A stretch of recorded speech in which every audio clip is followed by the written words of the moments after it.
Hi అండి. చూడండి బెండకాయలన్నీ నీళ్ళల్లోకి వేయడం.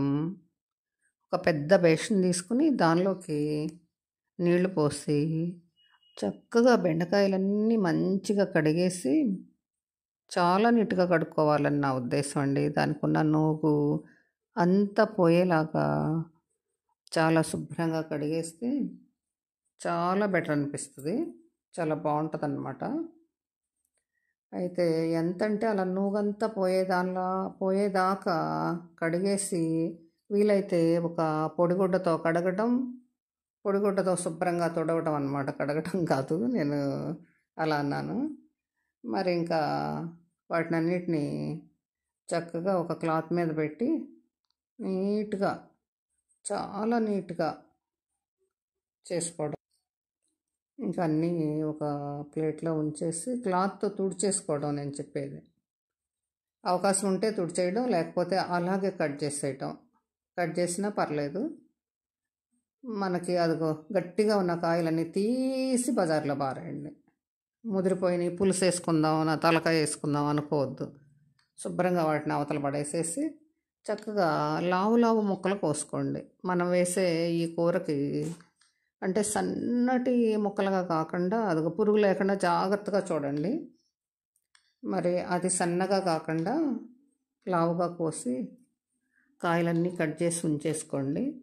ఇంకా అదిగో అలా అనమాట. చాకుతోటే కట్ చేసేయండి, అదే బెటర్. ఒక ట్రైలో వేసుకుని ఇంకా నెక్స్ట్ పొయ్యి వెలిగించడం. పొయ్యి వెలిగించేసి బాండీ పెట్టుకోవడం అండి.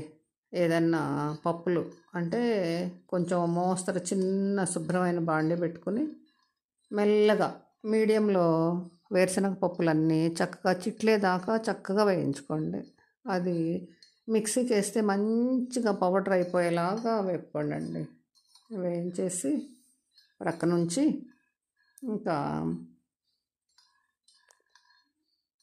అదిగోండి కాసేపు వేపటం, వాటిని తీసి అదే చిన్నగా వేపేసరికి కాస్త టైం పడుతుంది. చూడండి వేగిపోయినాయి, చూడండి అలా బాగా వచ్చినాయి. అలా ఎగరేసి అయితే అదే బాండీ మీద కానీ లేదా వేరే గిన్నెలోకి పోసి కానీ ఒక క్లాత్ వేసి ఉంచుకోండి. ఇప్పుడైతే మనకి ఒక మంచి మందపాటి గిన్నె పెట్టుకోండి. దానిలో ఇవన్నీ కొంచెం కొంచెం కానీ లేదా అన్నీ కానీ వేసేసి వేపేసేయండి. వీలైనంత వరకు మీకైతే చిన్నపిల్లలు కూడా ఉంటారు కాబట్టి కాస్త ఇలా అన్నీ కాకుండా వీటిని 3 సార్లుగా అయినా వేపి ప్రక్కకు తీసేయండి. అది బెటర్ అనమాట. ఇవన్నీ కలిపి ఒకసారి అయితే శుద్ధ అయ్యే అవకాశం ఉంటుంది. అందువలన ఇలా చాలా బాగా అంటే మెదిగిపోకుండా చక్కగా వేపండి.